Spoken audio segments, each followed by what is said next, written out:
ஆண்டவராக இயேசு கிறிஸ்துவின் நாமத்தினாலே மீண்டும் இந்த நேற்று வரை நிகழ்ச்சியில உங்களை சந்திப்பதில் மிகுந்த சந்தோஷம். இது இந்த வருஷத்தினுடைய முதலாவது நேற்று வரை.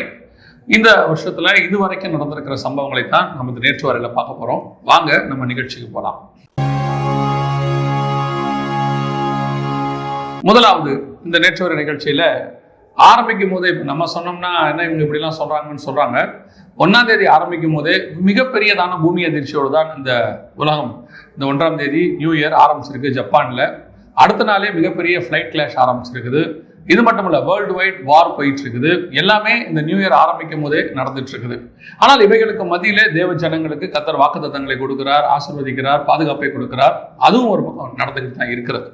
சரி, இப்ப நம்ம முதலாவது எதை பத்தி நம்ம பார்க்க போறோம் அப்படின்னு கேட்டீங்கன்னு சொன்னா, மிக முக்கியமான ஒரு விஷயம் என்னன்னா, இப்ப 3rd வேர்ல்டு வாருக்கு யுத்தங்கள் விஸ்தாரமாக தொடங்கி இருக்கிறது. இந்த அக்டோபர் 7ஆம் தேதி கடந்த வருஷம் இஸ்ரேலுக்கும் பாலஸ்தீனத்துக்கும் பிரச்சனை ஆரம்பிச்ச போது, ஹமாஸ்க்கும் ஆரம்பிச்ச போது, அது தேவாலயத்துக்கான ஒரு யுத்தமாக ஆரம்பிச்சது. தேவாலய இடம் இருக்கு இல்லையா, அதுக்கான ஒரு யுத்தம். இந்த மாஸ்க், அலெக்சா மாஸ்க். ஸோ அந்த யுத்தமானது அதோட நிற்காது, அது விஸ்தாரம் ஆகும், 3ஆம் உலக யுத்தம் வரைக்கும் போகும் அப்படின்னு சொல்லி நம்ம இதை பத்தி எல்லாம் பேசியிருந்தோம், நிறைய வீடியோக்கள் போட்டிருந்தோம். இப்போ இந்த யுத்தம் அப்படியே விஸ்தாரம் ஆயிடுச்சு. எந்த அளவுக்கு ஆயிடுச்சுன்னு கேட்டீங்கன்னா, உலக நாடுகள் எல்லாம் உள்ள பங்கெடுக்கக்கூடிய அளவுக்கு உள்ளே வந்துருச்சு.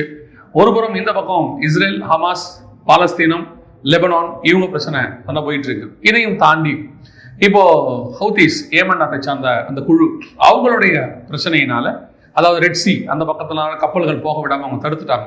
அதனால இப்போ அந்த பக்கத்துல இருக்கக்கூடிய UK, US இவங்க எல்லாம் சேர்ந்து இந்த ஹவுதீஸ் மேல யுத்தத்தை, அதாவது ஏமன் மேல குண்டு போட்டு இருக்கிறாங்க. அது இப்போ பெரிய இஷ்யூவா மாறிடுச்சு. ஏன்னா வேர்ல்டு இஷ்யூவா மாறுது. எதனால அப்படின்னு கேட்டீங்கன்னு சொன்னா, இது ஹவுதீஸ்ங்கிறதான அந்த ஏமனுக்கு எதிரான ஒரு குழு அங்க இருக்கிறாங்க. ஆனா அவங்கள அடிக்கிறதா நினைச்சு நீங்க ஏமன் அடிக்கிறீங்கன்னு ரஷ்யா உள்ள நுழைஞ்சிருக்கு. ஏன் நம்ம ரஷ்யாவை பத்தி பேசுறோம் அப்படின்னு கேட்டீங்கன்னா, இந்த வார்ல கடைசியா முன்னின்று நடத்த வேண்டிய ஆளு ரஷ்யா. எசேக்கியேல் 38:2 படி இப்ப ரஷ்யா உள்ள நுழைய தொடங்கிருச்சு. ஏற்கனவே இதுக்குள்ள ஈரான் வந்துருச்சு. இப்போ இதோட கூட ரஷ்யாவும் உள்ள வந்துருச்சா, 3rd வேர்ல்டு வார்க்கான எல்லாமே ரெடி. ஆல்மோஸ்ட் எல்லா நாடுகளுமே மத்திய தரைக்கடல் பகுதிக்கு வந்துட்டாங்க. இன்னும் ரஷ்யா மட்டும் உள்ள நுழைய வேண்டி இருக்கிறது. அதோடு கூட துருக்கியும் வரணும், சைனாவும் உள்ள நுழையணும். இவர்கள் எல்லாரும் ஆல்ரெடி இந்த இதுல பாத்தீங்கன்னு சொன்னா, இந்தியாவும் ஒரு கப்பல் மத்திய தரைக்கடல் பகுதிக்கு அமைச்சிருச்சு, ரெட் சீக்கு அமைச்சிருச்சு. இவங்க எல்லாருமே ஒன்னா வர தொடங்கிட்டாங்க. ஸோ இப்போ இந்த பிரச்சனை கொஞ்சம் பெரிய லெவல்ல போயிட்டு இருக்குது. இஸ்ரேல் பாலஸ்தீன பிரச்சனையை தாண்டி இதாயிருக்கு. ஆனா நீங்க எடுத்து பாருங்க, இந்த பிரச்சனைக்கு மூல காரணம் எதுன்னு பாத்தீங்கன்னா, அக்டோபர் 7 நடந்ததுதான் மூல காரணமாக இருக்கு. இது இன்னும் எப்படி போகும் அப்படின்னு கேட்டீங்கன்னு சொன்னா, இப்ப US, UK உடைய காரியத்தை UN கொண்டு போய் ரஷ்யா சொல்லும். ஈரான் ஏற்கனவே சொல்லிருச்சு, UN நமக்கு சாதாரணமா இருக்காது அப்படின்னு சொல்லி. ஸோ இப்போ இவங்க எல்லாருமே சேர்ந்து US, UK எதிராக போராட போறாங்க. இதுல பஹ்ரைன், துபாய் போன்ற நாடுகள் USக்கு ஆதரவாக இருக்கிறாங்க. ஸோ இப்போ அவங்களுக்கு எதிராகவும் இந்த காரியங்கள் நடக்கும். கடைசியா என்ன நடக்கும்? ஆஸ் யூஷுவல் நம்ம எதிர்பார்த்தபடி இவங்க எல்லாருமே போய் அலெக்சா மாஸ்கை ஏதோ ஒரு இடத்துல தொடுவாங்க. அதை தொட்டாங்கன்னா 3rd வேர்ல்டு வார் நிச்சயம். இதுதான் மிக முக்கியம். இது நடக்க வாய்ப்பு இருக்கிறதா அப்படின்னு பாத்தீங்கன்னா, பல நாடுகள் தங்களுடைய சிட்டிசன்ஸ்க்கு அவங்க எச்சரிப்பு கொடுக்க தொடங்கிட்டாங்க. ஸ்வீடன் வெளிப்படையாவே சொல்லிருச்சு, வார்க்கு ரெடி ஆகுங்க, பொருட்களை நீங்க வாங்கி வைக்க தொடங்குங்க, பங்கர்ஸ் ரெடி பண்ணுங்க அப்படின்னு சொல்லிட்டாங்க. ஸோ 3rd வேர்ல்டு வாரை நோக்கி உலகம் மிக வேகமாக முன்னேறுகிறது. இந்த வருஷம், அடுத்த வருஷத்துல இது அப்படியே இன்னும் விஸ்தாரமாக ஆக 3rd வேர்ல்டு வார் அப்படின்னு நம்ம நினைக்கக்கூடிய மிக முக்கியமான காரியம் நடப்பதற்கு மிக வேகமாக உலகம் ஆயத்தப்பட்டு கொண்டிருக்கிறார். நாம இதோடைய அப்டேட்டை அடுத்து வரக்கூடிய நேற்று வரையில சொல்லுவோம். இப்ப நாம அடுத்த காரியத்துக்குள்ள போக போறோம். இரண்டாவதாக மிக முக்கியமாக, போன நேற்று வரையில நம்ம சொன்னோம், இந்த இயர் ஆரம்பிக்கும் போது சிங்கப்பூர்ல இந்த கொரோனாவுடைய அடுத்த வேரியன்ட் வந்திருக்குது, மாஸ்க் போட சொல்லிட்டாங்கன்னு சொல்லி. இப்போ வேர்ல்ட் எக்கனாமிக்கல் ஃபாரம், WEF அப்படின்னு சொல்லுவாங்க, அவங்க ஒரு ரிப்போர்ட் கொடுத்துருக்காங்க. என்ன ரிப்போர்ட் கொடுத்துருக்காங்கன்னா, இந்த ஜனவரி மாசத்துக்கு பிறகு மிகப்பெரியதான டிசீஸ் எக்ஸ் அப்படின்னு சொல்லக்கூடிய இந்த கொரோனா வரத்துக்கு முன்னாடியும் ஃபர்ஸ்ட் வேரியன்ட் 2018ல உலக சுகாதார மையம் வெளியிட்ட வீடியோல டிசீஸ் எக்ஸ்ன்னு தான் கொரோனாவை சொல்லியிருந்தாங்க. அது அப்படியே அவங்க கணிச்சபடி 2020ல உலகம் முழுக்க லாக்டவுனுக்கு காரணமாக அமைஞ்சது. 2019ல வந்தது. இந்த கொரோனா மாதிரியே இன்னொன்று மிக மோசமான டிசீஸ் எக்ஸ் ஒன்று 20 மடங்கு சக்தி வாய்ந்தது வருவதற்கு வாய்ப்பு இருப்பதாக வேர்ல்ட் எக்கனாமிக்கல் ஃபாரம் சொல்லி இருக்கிறாங்க. இந்த கொள்ளை நோய்கள் எல்லா பக்கமும் ஒரு நோய்கள் பார்த்தீங்கன்னா இருக்கு. ஆனா வேர்ல்டு வைட் அடுத்த நோய்கள் இந்த யுத்தத்தோட சேர்ந்து வரணுங்கிறது தான் வேதத்தினுடைய முன்னறிவிப்பு. அதோடு கூட உலக பிரகாரமாக எதிர்பார்க்கப்படுகிறது.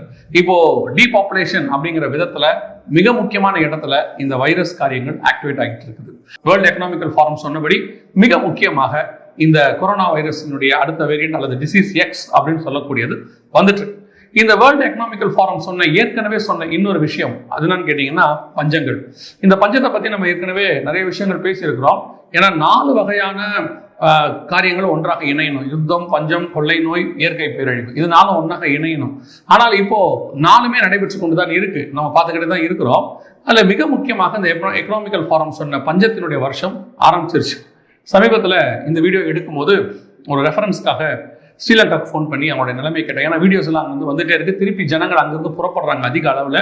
ஏன்னா மிக மோசமான விலைவாசி கண்டிஷன். அங்கே ஒரு கிலோ தக்காளி 600 ரூபாய் 800 ரூபாய் அந்த ரேஞ்சில் இருக்குது. காய்கறி எல்லாமே 600 to 800 ஒரு கேஜி. ஒரு முருங்காய் 1000 ரூபாய்க்கு போயிட்டு இருக்குதுன்னு சொல்லி பஞ்சம் மிக மோசமான இடத்தில் உலகளாவிய. இது ஏதோ நமக்கு பக்கத்து நாடு இலங்கைங்கெல்லாம் நமக்கு தெரியுது, சூடான் போன்ற நாடுகள், எத்தியோப்பியா போன்ற நாடுகள் இது எல்லாத்த விட மோசமான கண்டிஷன்ல இருக்கிறாங்க.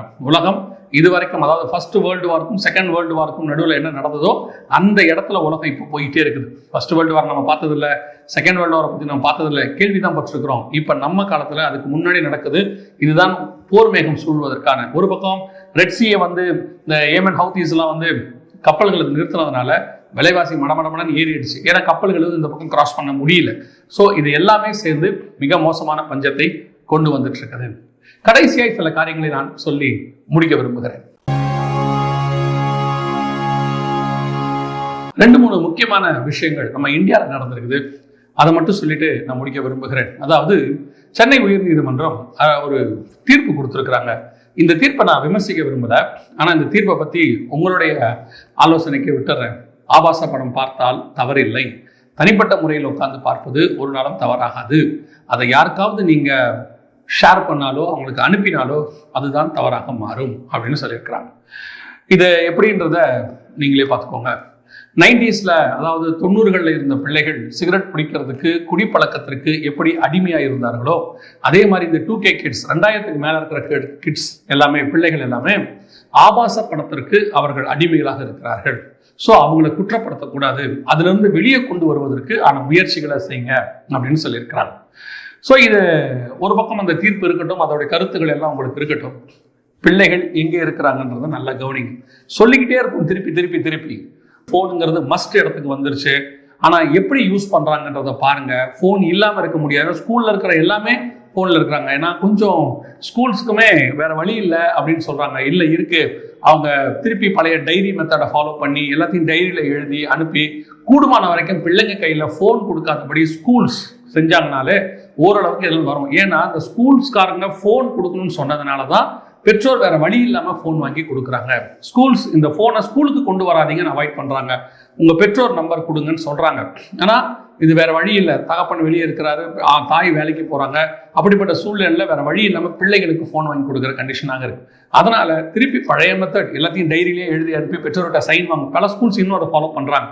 ஃபாலோ பண்ணா நல்லது. எவ்வளோக்கு எவ்வளோ உங்க பிள்ளைகள் கையில், ஏன்னா கோர்ட் அதுதான் சொல்லியிருக்கு, அதுல இருந்து அவங்களுக்கு வெளியே வருவதற்கு நீங்கள் என்ன முயற்சி செய்யுங்கன்னு பாருங்கன்னு சொல்லி பெற்றோர் நாம ஸ்கூல்ஸ் எல்லாம் சேர்ந்து ஒரு மிக முக்கியமான காரியத்தை செய்யலாம். கூடுமான வரைக்கும் இந்த டிஜிட்டல் வேர்ல்டுல பிள்ளைகள் கையில போன்ஸ் போடுவது, +2 படிக்கிற வரைக்கும் முடிக்கிற வரைக்கும் பிள்ளைகள் கையில போன் போகாம தடுப்பதற்கு ஏதாவது நம்ம செய்யலாம். அதாவது ஸ்கூல்ஸே நம்ம சொன்ன மாதிரி டைரி மெத்தடை திருப்பி ஃபாலோ பண்ணலாம். பெற்றோர் ஸ்கூல் இப்படி சொல்லிட்டாங்க, இனி உனக்கு போன் தேவையில்லைன்னு சொல்லலாம். கொஞ்ச நாள் பிள்ளைங்க அடம் பிடிப்பாங்க. அப்புறம் எப்படி கண்டிப்பா ஸ்கூல்ல 8 hour அவங்க போன் இல்லாம தானே இருக்கிறாங்க, அதே மாதிரி வீட்லயும் இருப்பாங்க. நம்ம அதை செய்ய முடியும். ஸோ பாருங்க, இது உள்ளூர் செய்தியில் மிக முக்கியமானது. இந்த வாட்டி தீர்ப்பு வந்திருக்கு. 2வது, டெல்லி இப்போ மிக மோசமான கண்டிஷன்ல இருக்கு.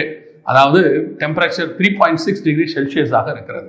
இது அதாவது எவ்வளவு மோசமான இடத்துக்கு போகுதுன்னு கேட்டீங்கன்னா, நார்வே, வெஸ்டர்ன் கண்ட்ரீஸினுடைய இடத்துக்கு போயிட்டு இருக்குது. அவங்க அப்படி வந்தா சமாளிக்க முடியும். ஏன்னா அவங்க இன்ஃப்ராஸ்ட்ரக்சர் ரெடி பண்ணி வச்சிருக்காங்க. எல்லா ரூம்ஸ்லையும் கேஸ் வச்சிருப்பாங்க, ஹீட்டர்ஸ் வச்சிருப்பாங்க, அவங்களுக்கு உள்ளன் கிளாத்ஸ் வச்சிருப்பாங்க. பட் இங்க சடனா இப்படி ஒன்று வந்துச்சுன்னா மக்களால் பொறுத்துக்க முடியாது. ஸோ இதை எப்படி ஹேண்டில் பண்ண போறாங்கன்னு தெரியல. அது மட்டும் இல்லாமல் டெல்லியில நில அதிர்வுகள் ஏற்படுது. ஏற்கனவே டெல்லியில மாசு கட்டுப்படுது. இது உலக பிரகாரமா நம்ம இப்படி பார்க்குறோம். தலைநகரம் ஏன் இந்த அளவுக்கு பாதிக்கப்படுகிறது? கொஞ்சம் ஸ்பிரிச்சுவலா யோசிச்சு பாருங்களேன். ஒவ்வொரு இடத்துலையுமே நீங்க பைபிள்ல நல்லா வாசிச்சு பாருங்க. ஆண்டவர் தலைநகரத்துல கை வைக்கிறார்னா ஏதோ ஒரு காரணம் இருக்குன்னு அர்த்தம். அது நினிவேவாக இருக்கட்டும், பாபிலோனாக இருக்கட்டும், ஏன் எருசலேமாக இருக்கட்டும், கர்த்தர் தலைநகரத்துல கையை வைக்கிறாரு. இன்னைக்கு டெல்லி நில அதிர்வு ஒரு பக்கம், மாசு ஒரு பக்கம் இந்த கண்டிஷன், அதாவது கோல்டு கண்டிஷன் கிளைமேட் கண்டிஷன் மிக மோசமாக இருக்குது. இது எல்லாம் சேர்ந்து அங்கே ஒரு கலக்கமான நிலையை டெல்லியில் ஏற்படுத்தி இருக்கிறார். டெல்லிக்காக ஜெபம் பண்ணுங்க. கர்த்தர் அங்கே மனம் இறங்கணும்னு ஜெபம் பண்ணுங்க. கர்த்தருக்கு சித்தமானால் இன்னொரு நேற்று வரை நிகழ்ச்சியில் உங்களை சந்திக்கிறோம். God bless you.